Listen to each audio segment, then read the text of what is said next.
विजय असो, डॉक्टर बाबासाहेब आंबेडकर जिंदाबाद, जिंदाबाद, जिंदाबाद। तो सांगून राहिला आपल्याला की तुम्ही आपली धारला झालो जयंती निमित्त नागपूरच्या फाट्यामध्ये परिसरामध्ये त्यांना माल्यार्पण करून मान्यवरांनी आपले मते मांडलेले तर चालू दिवस त्यांचं काय सांगण्यात येईल? आपल्याशी रमेश मिर्झा जुळलेले आहे, काय सांगण्यात चालू केलं सर? आता पैसे असं मी प्राध्यापक ॲडव्होकेट डॉक्टर रमेश पिसे राष्ट्रीय संयुक्त मोर्चाचा राष्ट्रीय महासचिव आहेत आणि राष्ट्रीय ओबीसी बहुजन मोर्चाचा अध्यक्ष आहेत।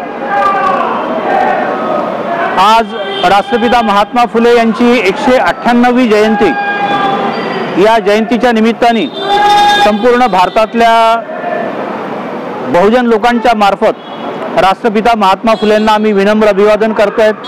सोबतच राष्ट्रमाता सावित्री आहेत, यांना पण आम्ही आज इथे स्मरण करतोय। जर राष्ट्रपिता महात्मा फुले आणि सावित्री फुले जर नसतात तर मला असं वाटतं की हा बहुजन समाज आज ज्या अवस्थेमध्ये थोडाफार सन्मानाचं जीवन जगतोय ते कदाचित जीवन त्याला लाभलं नसतं। आणि म्हणून विश्वरत्न डॉक्टर बाबासाहेब आंबेडकरांनी महात्मा फुलेंच्या कार्याला नतमस्तक होऊन महात्मा फुलेंना आपला गुरु मानलाय आणि आपल्या गुरुला साजेसं, त्यांच्या विचारांना साजेसं असं, शिवरायांच्या विचारांना साजेसं असं, शाहू महाराजांच्या विचारांना साजेसं असं, सम्राट अशोकांच्या विचारांवर आधारित जे भारतीय संविधान आहे ते विश्वरत्न डॉक्टर बाबासाहेब आंबेडकरांनी आम्हाला दिलं आणि स्वातंत्र्य, समता, बंधुता, न्याय, समतेचा अधिकार आम्हाला दिलात। परंतु दुर्दैवाने आता एक धार्मिक उन्मादाखाली भारतातलं सध्याचं वातावरण नव्याने पुन्हा एक करवट घेऊ पाहतोय। त्याच्यावरनं सावध होण्याची वारंवार आम्हाला कळत न कळत विश्वरत्न डॉक्टर बाबासाहेब आंबेडकरांनी, महात्मा फुलेंनी, सावित्रींनी आम्हाला सचेत केलं।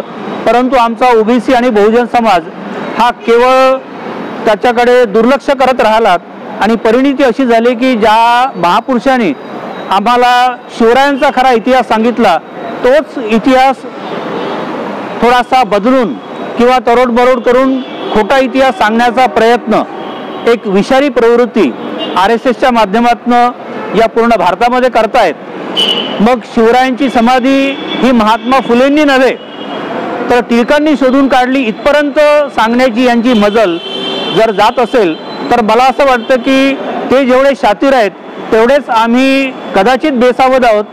आपली जबाबदारी जास्त आहे की आपण आपल्या पित्याचा इतिहास, आपल्या पूर्वजांचा इतिहास, खरा इतिहास आपण लोकांना सांगितलं पाहिजेत। आज 11 तारीख महात्मा ज्योतिराव फुल्यांच्या आणि सावित्रीबाईंच्या जीवनावर पूर्ण भारतामध्ये हिंदी मीडियमच्या माध्यमातून किंवा हिंदी माध्यमातून एक चित्रपट आज रिलीज होतो आहे। त्यामध्येही बरेच काही प्रसंग असे आहेत की जे चुकीचे आहेत। महात्मा फुले आणि सावित्रींच्या विचारांची अवहेलना करणारे किंवा त्यांचा मान सन्मान कमी करणारे, त्यांचं महात्मा कमी करणारे आहेत, त्याच्यावरही आपण आपल्या प्रतिक्रिया नोंदवल्या पाहिजेत। आपण जागृत झालं पाहिजे।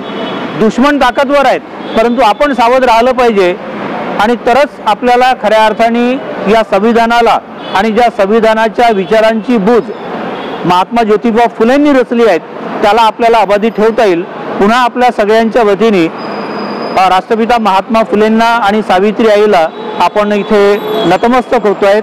जय भीम, जय भारत, जय संविधान, जय महात्मा, जय ज्योती फुल्यांचा विजय असो, विजय असो, विजय असो, सावित्रीबाई फुल्यांचा विजय असो, विजय असो, विजय असो, सूर्य प्रज्ञा सूर्य महात्मा ज्योतिबा फुले, सावित्रीबाई फुले यांचा विजय असो, विजय असो, विजय असो, निर्माता डॉक्टर बाबासाहेब आंबेडकर यांचा विजय असो, विजय असो, विजय असो, आरक्षणाचे जनक छत्रपती शाहू महाराज यांचा विजय असो, विजय असो, विजय असो, महात्मा ज्योतिबा फुले यांचा विजय असो, विजय असो।